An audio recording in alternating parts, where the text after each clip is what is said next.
Welcome back, guys. Thanks for checking out another video. So I have this 2002 Honda Civic Si in the shop today for a tune, and I thought I'd take the opportunity to make a video for you guys because it's a nice, clean Civic Si, pretty unassuming, and just nice and clean for what it is for the age. 2002 doesn't seem like that long ago for me, but these cars are definitely getting old. I actually very rarely see these cars. I see a lot of RSXs, but very few of these EM2 Civics. I think it's an EM2, correct me if I'm wrong in the comments. But yeah, these cars are basically like an RSX, but they came with like a single cam engine from the factory. So a lot of guys don't really do much with these cars, but this one came to me because it needed a little bit of work to get it running right. It needed like an O2 sensor and a couple other little things weren't working correctly. But why don't I lift the hood and show you what we're working with today. All right, guys, so the reason why I'm making the video on this car is because it has the swap that all of these guys want. It has a JDM K24 engine swap with Type S oil pump, 50-degree VTC cam gear, Skunk 2 Ultra Street intake manifold, Skunk 2 72 mil throttle body, I believe it is. Short ram intake, header, 3-inch exhaust, stock injectors, and full Hasport mount kit.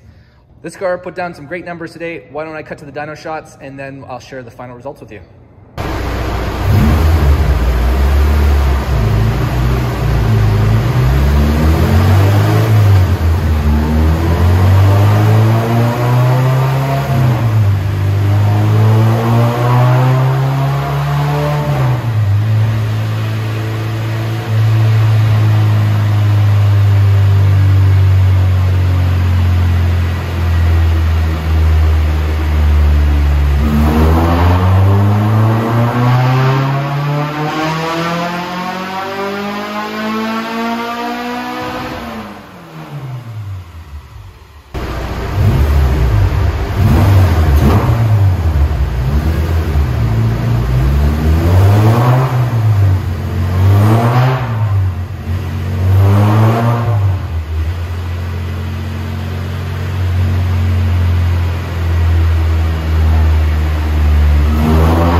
All right, hopefully you guys enjoyed the dyno pulls.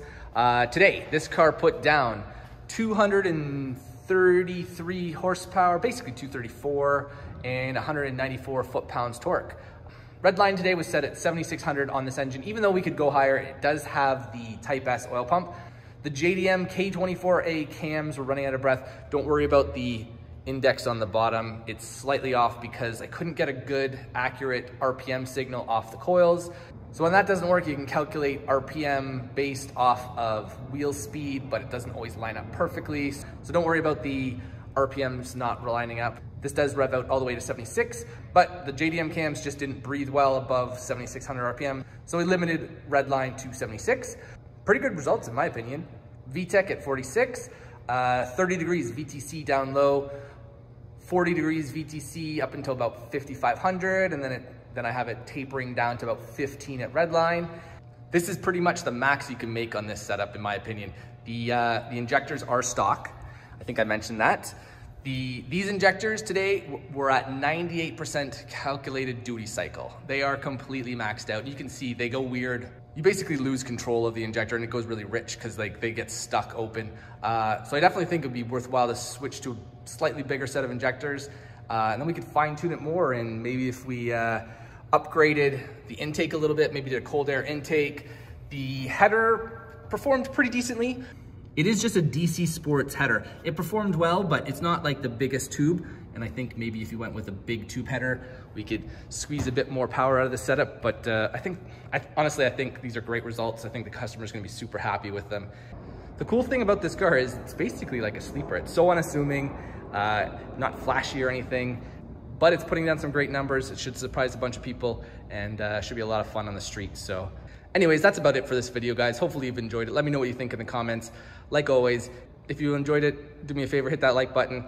If you haven't already, consider subscribing, and I will continue to keep making these videos for you guys. So thanks again for watching, and I will see you again soon. Bye now.